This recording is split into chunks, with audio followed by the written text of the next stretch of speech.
Mois de mars, mois dédié à la femme et les sujets liés à la santé de la femme nous intéressent un peu plus parce que nous voulons voir les femmes en bonne santé. Santé en priorité va aujourd'hui aborder un sujet très important qui est lié à la femme. Il s'agit bien du décès maternel. Alors si vous ne le savez pas, fidèles téléspectateurs et téléspectatrices de la télévision numérique C24+, près de 830 femmes à travers le monde meurent chaque année à cause du décès maternel. Et en République démocratique du Congo, 19 000 femmes meurent chaque année. Et ces chiffres qui font froid au dos doivent interpeller tout un chacun de nous pour pouvoir chercher des voies et moyens afin de sauver la vie de cet être faible. Alors comme cela nous intéresse et vous intéresse également, nous avons fait appel au docteur Delphin Kachelewa qui est déjà ici dans ces plateaux de la télévision numérique C24+, et surtout bienvenue à votre émission Santé en priorité. Voilà, comme je vous ai dit à l'entame de notre émission, nous avons reçu sur ces plateaux le docteur Delphin Kachelewa qui est déjà ici, et avec lui nous allons parler du décès maternel. Je m'en vais déjà recevoir mon invité avec beaucoup d'attention. Bonjour docteur Delphin Kachelewa. Bonjour chère Nora, bonjour à tous les téléspectateurs qui nous reçoivent aujourd'hui. On sait que c'est une grande opportunité de les retrouver après autant de mois. Nous sommes en 2024, c'est une grande joie de les retrouver et encore à ce mois dédié aux droits de la femme, échanger avec eux et avec elles sur un sujet si important que celui-ci. C'est un grand plaisir de vous retrouver, chers téléspectateurs. Alors s'il faut faire une brève présentation de votre côté, vous êtes qui? C'est vrai docteur, mais quelles sont les matières qui vous intéressent un peu plus? C'est docteur Delphin Kachelewa, je suis médecin, je suis dans les domaines de santé publique, plus spécifiquement dans la promotion du droit de santé sexuelle et reproductive, plus spécifiquement chez les adolescents et jeunes et chez les femmes. Je travaille actuellement pour ABEF, filiale de la Fédération internationale de la planification familiale, où je suis en partenariat permanent avec Corded dans son financement venant du Fonds mondial, et médecin du gouvernement congolais au travers du ministère de la Santé publique. Voilà, comme vous l'avez dit, médecin du gouvernement congolais, docteur Delphin Kachelewa, ces chiffres qui font froid au dos par rapport au décès maternel. Alors, qu'est-ce que nous pouvons retenir en ce qui concerne la définition la plus brève du décès maternel? Le décès maternel, nous allons en parler de manière à ce que tout le monde qui nous suit puisse comprendre quelque chose. Ça ne doit pas être un sujet plus scientifique parce que ce n'est pas tout celui qui est devant cette télé qui comprend tous les mots qu'on va utiliser. En fait, c'est tout décès qui intervient chez la femme pendant la période gestationnelle, pré-gestationnelle, gestationnelle et post-gestationnelle. Tout ce qui est lié au processus de donner vie sur cette terre. Tout décès qui intervient chez une femme dans une période dont le processus, la procédure, c'est celle concourant à donner vie à un être humain. Je prends un exemple. Une femme qui tombe enceinte et à cause de la grossesse, elle perd la vie. Une femme qui tombe enceinte, qui accouche, à cause de l'accouchement ou de ses complications, elle perd la vie. Une femme qui tombe enceinte dans des conditions qui ne lui permettent pas d'en supporter cette grossesse, mais à cause de certains aléas, elle perd la vie. Du coup, c'est l'ensemble de toutes les conditions de décès qui surviennent chez une femme pendant cette période-là. Donc, elle peut arriver chez une femme qu'on a violée et qui est tombée enceinte, et que parce qu'elle voulait avorter, et voilà, elle en perd la vie. Tout ça, ce sont les éléments à considérer dans le décès maternel. Alors, lorsque on parle de la grossesse, c'est un sujet de joie, mais en même temps aussi des craintes pour une femme, ou soit pour la famille qui attend que leur sœur puisse avoir un enfant. Alors, qu'est-ce qui explique qu'aujourd'hui, la plupart des femmes meurent subitement après avoir accouché, ou encore, même lors de la grossesse, la femme perd sa vie? Qu'est-ce qui explique ces brusques changements? Parce que dans les temps anciens, ce n'était pas comme ça. Bon, en fait, on ne peut pas dire une femme qui meurt subitement à cause de la grossesse. La grossesse n'est pas une maladie, mais on dit la grossesse, c'est un état paraphysiologique. C'est un état au cours duquel la femme se trouve sur un pont dont à chaque instant, ça peut basculer dans un cas comme dans un autre. C'est-à-dire, une femme enceinte peut facilement faire l'anémie. Parce qu'au sein d'elle, il y a un être humain qui se forme, qui a besoin de tout ce dont l'homme a besoin pour grandir. Donc, elle peut facilement basculer plutôt d'un état de quelqu'un qui a son hémoglobine normale à quelqu'un qui n'en a plus. Voilà. Une femme enceinte, c'est quelqu'un qui peut être...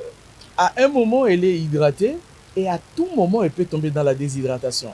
Alors, du coup, dire qu'il y a des morts subites, la grossesse n'est pas de l'hypertension. La grossesse n'est pas de l'AVC. C'est une situation, en fait. On classerait la grossesse parmi, si c'était une pathologie, on la classerait parmi les maladies chroniques. Parce que ça prend du temps, c'est évolutif, ça ne grandit pas le même jour. Alors du coup, pourquoi aujourd'hui on se rend compte qu'il y a beaucoup de décès maternels? Mais c'est compréhensible, c'est clair. Aujourd'hui, beaucoup de jeunes filles qui tombent enceintes, beaucoup de femmes qui tombent enceintes, n'ont plus le courage d'affronter les CPN, n'ont plus cette information. Nous, on pensait autrefois que l'avènement de réseaux sociaux, l'avènement ou l'expansion de nouvelles technologies de communication serait un élément très important pour sensibiliser sur les sujets importants, sur les sujets vitaux. Genre, sensibiliser les femmes à utiliser les services des CPN, sensibiliser les femmes à consulter l'hôpital. Mais malheureusement, les réseaux sociaux servent maintenant à autre chose. Les femmes ne vont pas à la CPN, elles tombent enceintes, elles gardent et elle attend quand elle aura 8 mois. Et pourtant, c'est le tout premier secours pour éviter des morts maternelles, des décès maternels. C'est suivre les CPN. Quand vous suivez les CPN, on vous dira le poids de votre enfant chaque trimestre ou chaque mois. C'est pas mal. On vous dira la formation de votre enfant, sa position, sa posture et tout ce qu'il a comme maladie de cet enfant. Alors, première cause de décès maternel, c'est le non-consultation des services attitrés le soin de santé. Okay. Ça, c'est la première des causes. Deuxième des causes, elle est secondaire à la première. Les services de santé, oui. Où sont-ils? Est-ce que les services de santé sont accessibles à tout le monde? Ça se trouve où? Il y a à peine un petit centre de santé de Yapapi qui se trouve dans un quartier quelque part. Et Yapapi attend 35 000 francs pour faire l'échographie. Et il y a John attend. Vous voyez tout ça là. Est-ce que les soins de santé dont on parle, auxquels la femme a droit, doit accéder, est-ce qu'ils sont disponibles? Et ils sont disponibles où? D'où ça demande une cartographie. Vous n'avez pas demandé à une femme de Kimboala de quitter pour aller à l'hôpital La Renaissance suivre les CPN pendant que les conditions de vie ne lui permettent pas. Vous voyez ça? Au-delà de ça, il y a le coût des soins de santé. Les gens pensent que le coût de soins de santé, c'est seulement arriver à payer la fiche à 5 000 francs. Non. Le coût commence par ce que la personne va porter sur son corps, le transport qu'elle va payer jusque, le temps qu'elle va passer, tout ce qu'elle va consommer. Ça entre dans le coût de soins. Est-ce que cette femme enceinte qui quitte Maloueka, qui quitte Koweït, qui se rend dans cet hôpital, a toutes ces conditions réunies? Heureusement, aujourd'hui, on nous dit qu'avec la couverture santé universelle, ces soins sont accessibles. Nous acclamons, nous sommes contents et c'est un salut. Mais est-ce le paquet est respecté? Est-ce que le paquet est complet? Voilà, donc c'est toute une litanie de réalités qui font qu'aujourd'hui, le décès maternel, c'est un fait, mais qu'il y a beaucoup d'éléments qui entrent en jeu, dont la planification pour contrecarrer ces décès maternels ne doit pas se faire dans un bureau, ne doit pas se faire par complaisance, ne doit pas se faire par les gens qui n'ont pas encore rendu grosse quelqu'un, je pèse mes mots, doit se faire par celui qui sait ce que signifie être enceinte, avoir une grossesse et être parent d'une grossesse. Okay. Alors, est-ce que l'alimentation a un impact considérable sur les décès maternels? En fait, au-delà des solutions principales, il y a les solutions adjuvantes. Je me dis, quand une femme fait les CPN, il y a des choses qu'on lui recommande. Une femme enceinte ne mange pas n'importe quoi, chers téléspectateurs. Une femme enceinte n'a plus droit à manger n'importe quoi. Ça, je précise bien. Il y a une alimentation qu'elle doit manger au premier mois, au deuxième mois, au troisième mois. Et je ne dis pas que cette alimentation, ça doit venir des supermarchés. Non. Ça peut venir de nos jardins de Mollard, de nos jardins côté de cinquantenaire. Ça peut venir de tous les jardins possibles. Il suffit qu'elle soit bio, qu'elle soit naturelle. L'alimentation joue un grand rôle parce que l'être humain qui se forme au sein de la femme, c'est une personne, c'est un être humain, c'est un corps tout entier. D'ailleurs, qui a besoin de beaucoup d'énergie pour se former. Ça commence une cellule et ça aura un œil et ça aura tout ce que nous avons aujourd'hui. Vous savez, il y a un adage que les techniciens disent, l'avion dépense beaucoup de kérosène lors du taxi sur le tarmac. C'est-à-dire, dans les airs, l'avion, de fois, on laisse les pilotes automatiques. Hein? Donc, beaucoup de manœuvres, beaucoup d'énergie sont voulues à l'étape de la grossesse. Même si on va jusqu'aux 5 ans de l'enfant. C'est plus à l'étape de la grossesse qu'on a besoin que la femme mange bien, que la femme se nourrisse correctement bien. On ne dit pas manger bien, c'est manger les macos, les ceci, non. Les dindons.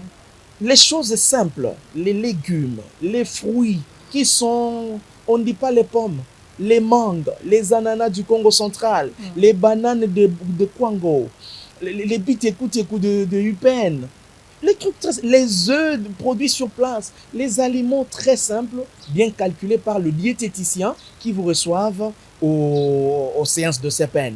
Ce n'est pas parce que voilà, vous êtes enceinte, il faut seulement commander, non, moi je veux manger les œufs du crapaud mélangés aux urines des serpents. Non, ça c'est au fait, le fœtus n'a pas besoin de ça. Il a besoin de vitamines et de protéines, donc c'est les aliments simplement trouvés dans notre communauté. C'est au fait la plus grande bénédiction que j'ai trouvée en Afrique, c'est que nous avons cette diversité alimentaire, mais nous sommes paresseux pour l'exploiter. Voilà. Vous êtes en train de suivre l'émission Santé en priorité. Aujourd'hui, nous sommes en train d'aborder un sujet très important lié à la femme. Il s'agit bien du décès maternel. Alors, comme le docteur Delphin Kachileo l'a dit, c'est un sujet très capital pour le bien-être de la femme. Alors, docteur, dites-nous, ces femmes qui ont pris l'habitude de pouvoir dire que, bon, je suis enceinte, c'est ma 4e grossesse, je peux ou ne pas aller à la CPN, non, dada, ça va aller et il n'y aura rien. Donc, peu importe ce que les médecins peuvent dire, moi je reste chez moi à la maison, j'attends les jours de l'accouchement. Mais aussi, il y a ces femmes qui se permettent de pouvoir dire à leur mari que le CPN coûte cher. Est-ce que toutes ces allégations sont-elles vraies? Je commence par corriger l'entrée de jeu. Vous avez prétendu dire que la femme est une créature faible, un être faible. Je dis non. Par respect que je vous dois, je dis non, vous n'êtes pas faible. Seulement la femme s'est placée en posture d'une créature qui a accepté volontairement l'ignorance. Je reprends. La femme n'est pas un être faible, n'est pas une créature faible. Seulement, elle a voulu volontairement se classer à un endroit d'une créature qui a accepté volontairement l'ignorance. Je ne dis pas qu'elle est ignorante, qui a accepté volontairement l'ignorance. Imaginez-vous, vous êtes tombé enceinte de la première grossesse. Votre fille s'appelle, je prends exemple, Maridel, c'est son nom. Vous l'avez accouchée. Vous pensez que l'expérience de la première grossesse est égale à l'expérience de la deuxième grossesse? Ça, c'est le fruit de l'ignorance. Et toutes les femmes qui se basent sur l'expérience, vous pouvez peut-être avoir l'expérience de la douleur. Vous pouvez avoir l'expérience de signes. D'ailleurs, toutes les grossesses n'ont pas les mêmes signes. D'ailleurs, toutes les grossesses n'ont pas la même présentation. Vous pouvez avoir l'expérience de douleur, des signes et autres là, mais vous n'avez pas l'expérience de l'accouchement. Chaque grossesse, c'est un cas particulier. C'est la raison pour laquelle nous n'avons pas tous les mêmes visages. Vous entrez dans ma famille, moi je ressemble à mon père, mais l'autre ressemble à un oncle. L'autre à une tante. Donc c'est pour dire, chaque être humain est spécial et il est particulier. Alors toutes les femmes qui se croient expérimentées, on peut les amener dans les cimetières et qu'on pose la question, où sont les femmes expérimentées?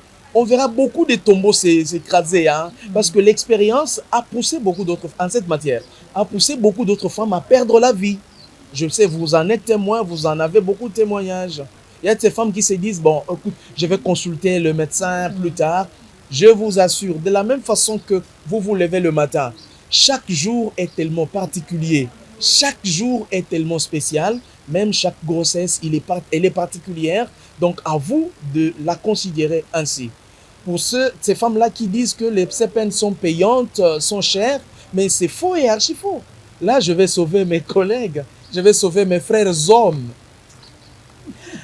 On sait qu'il y a des femmes qui pensent que ces peines, c'est une opportunité pour se faire de l'argent. Bon, ça peut être une aubaine pour vous, mais je vous assure, le mensonge n'engendre que les fleurs. Les mensonges ne donnent jamais le fruit. Les mensonges donnent les fleurs. J'insiste sur ça. Parce qu'il peut se faire que le monsieur découvre que ces peines ne sont pas payantes, elles sont gratuites. Et même s'il ne vous dit pas, mais vous avez perdu un peu de crédibilité, non? Le monsieur sait que vous les trompez sur les CPN. Donc vous les trompez sur l'enfant. Et ça même des répétitions sur l'enfant que vous portez dans votre ventre. C'est un enfant né dans le mensonge. Et nous oublions ces aspects-là. Parce que pour devenir médecin, nous prêtons serment. Donc vous mentez à mon nom. Vous mentez au nom d'un médecin. Ce n'est pas bon. Les CPN ne sont pas payantes. Mais il y a certains petits frais. Quand vous montez sur la balance là, c'est une balance qui utilise les piles, non? Il faut renouveler les piles. On vous demande 250 francs. Le problème est où? Est-ce qu'il faut en faire 350 $ auprès de votre mari? Ça, c'est du mensonge, c'est du vol. Et vous avez des fois des complications avant d'accoucher à cause de mensonges, pareil. C'est pas bon. Bon, je sais que, voilà, moi je parle, je suis chrétien. Je crois à un Seigneur qui m'a dit que celui qui brise les murailles, il est mordu par le serpent. Tout mensonge paye. Vous avez payé, vous aurez des prix à payer. Pourquoi mentir? Vous avez besoin de l'argent, parlez-en à votre mari. J'ai besoin d'un pagne, j'ai besoin de ceci. Mais dire que les CPN coûtent cher, c'est faux et archi faux. C'est vrai, peut-être que pour voir les spécialistes, il va demander l'échographie, ça peine 40, 50 000 francs. Il y a même des échographies de 90 000 francs. Ça ne vaut même pas ce que l'enfant qui est dans le ventre. Vous demandez 90 000 francs. Il y a 10 000 francs ou 20 000 francs pour voir les médecins, ça fait 110 000 francs. Ça, c'est pour les hôpitaux spéciaux, les hôpitaux particuliers. Mais pour les cliniques publiques, les CPN, ça ne va même pas au-delà de 4 500 francs. Ça, c'est du vécu. Je prends les hôpitaux de ABEF, où les CPN sont vraiment gratuits, carrément. Je me pose la question, pourquoi mentir que c'est payant? C'est un péché et puis ce n'est pas correct. Parce que la suite, c'est que vous vous entêtez de ne pas suivre les CPN, la grossesse vous complique et vous en mourrez. Et on vous enterre avec tous les honneurs possibles, avec des fleurs. Mais vous avez quitté le monde. Donc on ne vit qu'une seule fois. C'est ce que les gens aiment dire, on ne vit qu'une seule fois, il faut profiter de la vie. Alors docteur Delphin Katchelua, quels sont les facteurs qui contribuent au décès maternel? Le tout premier facteur qui est à la base, c'est l'ignorance. La femme ne veut pas. Ça, je le dis. La preuve est que regardez comment elle accepte de se faire subtiliser dans la société. La femme ne veut pas quitter l'ignorance. Ça, je le dis. Je pèse mes mots. La femme ne veut pas quitter l'ignorance. Elle ne veut pas se révolter. Elle ne veut pas prendre sa place. C'est en fait ça. La femme a oublié que quand Adam dormait, elle était la seule à rester avec Dieu. Elle détient le plus gros mystère de ce monde. La femme refuse de croire en ça. C'est ainsi que son ignorance, à elle d'abord, devient un premier facteur. Parce que si elle quitte l'ignorance, elle cherche la vérité à découvrir, elle va revendiquer. À suivre les CPN, parce qu'au CPN que tout se joue, hein, c'est là-bas. On définit la date d'accouchement, les suivis, c'est là-bas. Autre élément, si la femme quitte l'ignorance et qu'elle revendique ce qu'elle mérite, elle va revendiquer les soins de qualité. Et elle en aura. Les soins de qualité, elle en aura partout. Tout ce qui se dit gratuité des maternités, c'est bien bon. Mais si la femme est intelligente, elle quitte l'ignorance. Elle va souvent faire un plaidoyer de qualité. Je sais qu'elle est en train de le faire déjà, raison pour laquelle il y a ces retombées que nous avons aujourd'hui. Mais le plaidoyer ne doit pas s'arrêter là. Parce que, ce n'est pas une critique, mais c'est une analyse. Aujourd'hui, on a la maternité gratuite. C'est bien bon. Mais il y a des conditions qui ne suivent pas cette maternité gratuite. Il y a ces femmes-là, elle a accouché, bien sûr, mais le suivi dans d'autres hôpitaux, il n'y en a pas. Alors la femme peut se lever. Vous nous avez permis d'accoucher gratuitement. Mais les conditions dans des hôpitaux ne reviennent pas. Revenez trouver solution. Vous voyez ça? Si la femme quitte, c'est le plus gros facteur. L'autre facteur, c'est les soins qui ne sont pas accessibles facilement, ou les soins, il y a des endroits où ça coûte cher, ou même des fois les infrastructures qui ne répondent pas à cela. C'est parmi les gros facteurs. Mais il y a aussi les facteurs qu'on ne peut pas oublier, c'est les conditions socio-économiques influencées par les conditions sécuritaires, les guerres, et aussi les avortements clandestins, manque de vulgarisation des politiques qui sécurisent tout le monde pour la prise en charge des soins, la prise de soins de qualité. Voilà les quelques facteurs qui peuvent être à la base, dont le tout premier, c'est l'ignorance ou l'acceptation de l'ignorance de la femme elle-même. Alors, quelles en sont les conséquences du décès maternel? Les conséquences sont à plusieurs niveaux. Déjà, d'abord, il y a les conséquences internes ou bien propres à la personne elle-même, c'est la femme qui meurt. Ouais, c'est la femme qui meurt. Et on l'a perdue. Nora est partie et puis elle est partie. Qu'est-ce qui vient après? C'est des orphelins qui deviennent sorciers dans la communauté. Ou qui deviennent de Chegue dans la communauté. Et devenant Chegue, lendemain, ils deviennent des Koulouna dans la société. Un problème qui était à toi seul devient un problème de la République, devient un problème pays. Et moi, j'empathie par un clown qui m'arrête en route et il me coupe l'oreille à cause de ton décès à toi. Parce qu'il y avait... Vous comprenez la chaîne? Au-delà de ça, une femme, une société où la femme meurt facilement, c'est une société dont même le développement ne va pas se faire sentir. Vous comprenez ça? Le développement d'un pays, ce n'est pas la construction des bâtiments, ce n'est pas la construction de routes seulement, mais des personnes qui vont vivre dans ces bâtiments et des personnes qui vont rouler sur cette route-là. Et les personnes disent la question, c'est la femme. Parce que l'homme, c'est un chercheur, c'est un cultivateur, c'est un producteur. Mais la consommation, c'est sa perle. La femme qui gère tout ça là et qui sait promouvoir ses richesses. Et si le monde ne restait qu'avec les hommes, je vous jure, l'économie ne tiendra pas. Parce que celles qui nous aident à faire les économies dans les maisons, ce sont les femmes. Nous, les hommes, nous avons facile à sortir l'argent comme on veut, sans calcul. Hein. Souvent, c'est madame qui me dit, hé papa, ça tu ne l'as pas planifié. Hein. Tu ne sors pas ça que tu n'as pas planifié. Même si je suis hyper ordonné. Alors bref, il y a beaucoup de conséquences. Il y a le frein au développement, il y a le frein à la population, je ne dirais pas à la surpopulation, à la progéniture. Et il y a toutes ces conséquences sociales, socio-économiques qui se présentent dans la société. Alors, docteur, je prends un exemple.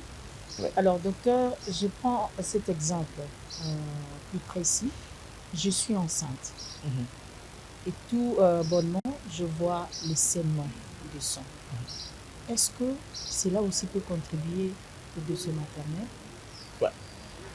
Les causes ou les signes ou les éléments qui amènent la femme à mourir lors de la grossesse, parmi les signes, il y a les saignements, les hémorragies. Une grossesse ne doit pas saigner. À part les règles que la femme voit, les menstruations que la femme voit chaque mois là, dès qu'il y a grossesse, les menstrues doivent s'arrêter et les saignements doivent s'arrêter. Toute tache de sang que vous voyez, consultez votre médecin.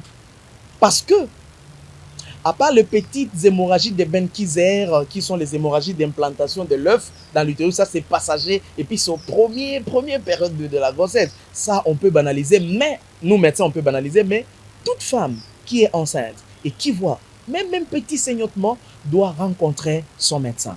Et tout cela, ça se dit au CEPEN. Alors, comment les hémorragies peuvent entraîner des décès maternels?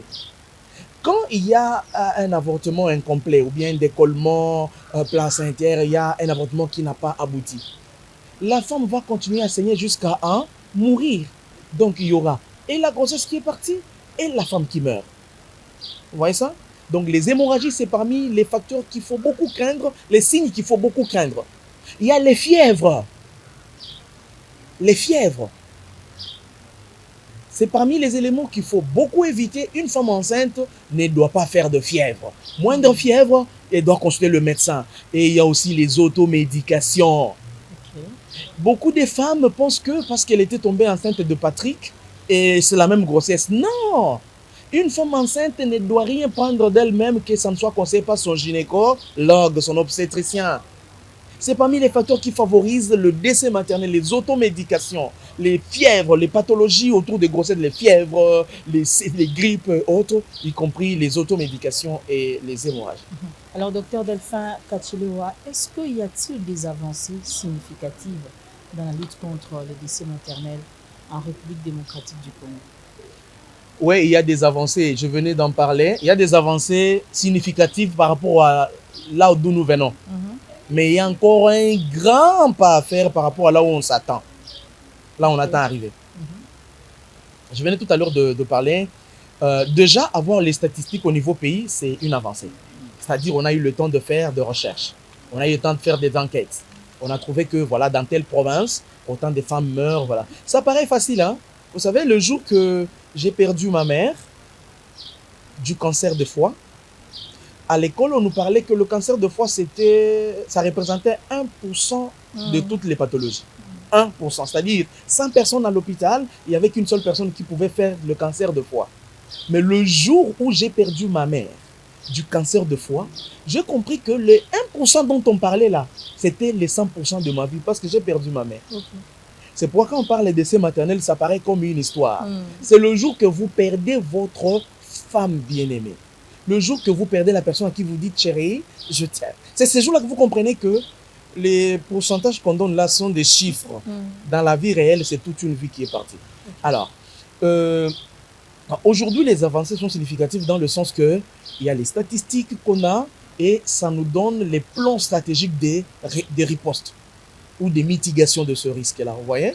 C'est ainsi qu'il y a des programmes avec le PNSR, le PNSA et d'autres partenaires. Il y a des programmes qui se mettent en place avec différents projets qui viennent appuyer le ministère de la Santé pour suivre les différentes politiques de prise en charge des femmes enceintes, de prise en charge des nouveau-nés, de prise en charge de 6 heures après accouchement, donc tous les 666 là, et les 5 ans après accouchement. Donc tout ça là, les politiques sont mises en place pour éviter, donc c'est parmi les avancées que nous avons. Mais est-il qu'il faut les énergies, les ressources qui doivent suivre toutes ces politiques et tous ces plans qui se sont mis en place comme avancées? Voilà, la vie de la femme est tellement importante, docteur Delphin Kachilewa. Un mot à toutes les femmes, un conseil à prodiguer lié à ce sujet qui est un peu plus complexe, mais qui concerne directement la femme, mais aussi indirectement les personnes qui l'entourent. Ah, j'ai beaucoup à dire à la femme. J'ai beaucoup à lui dire. Je voudrais bien qu'elle me regarde. J'ai beaucoup à lui dire. Il faut que la femme arrive à distinguer la vie de l'amour. Que la femme comprenne qu'elle vit d'abord pour elle-même. Elle ne vit même pas ni pour ses enfants, ni pour son mari, ni pour sa famille. Ça, c'est se tromper.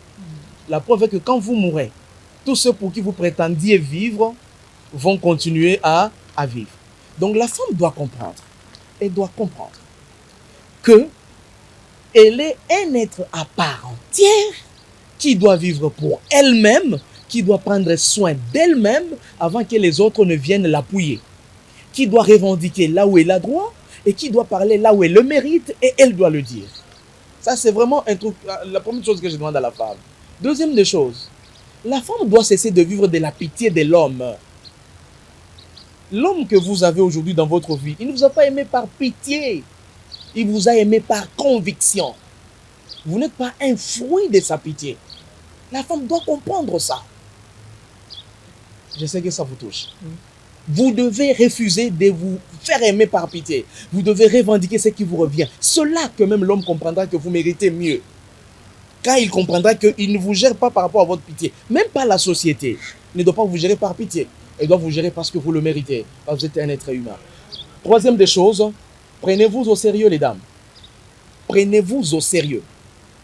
Quand vous réduisez votre être à un pagne de la CPN, à une tenue de la sortie des maternités, vous vous chosifiez pour rien.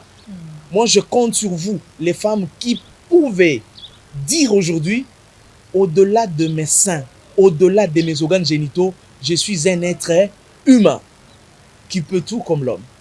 Je sais que c'est un peu philosophique, mais vous avez capté le message. Voilà, c'était intéressant mais interpellatif, comme l'a dit le docteur Delphin Kachilewa. Alors, fidèles téléspectateurs, nous sommes déjà à la fin de cette émission. Il a été question du décès maternel.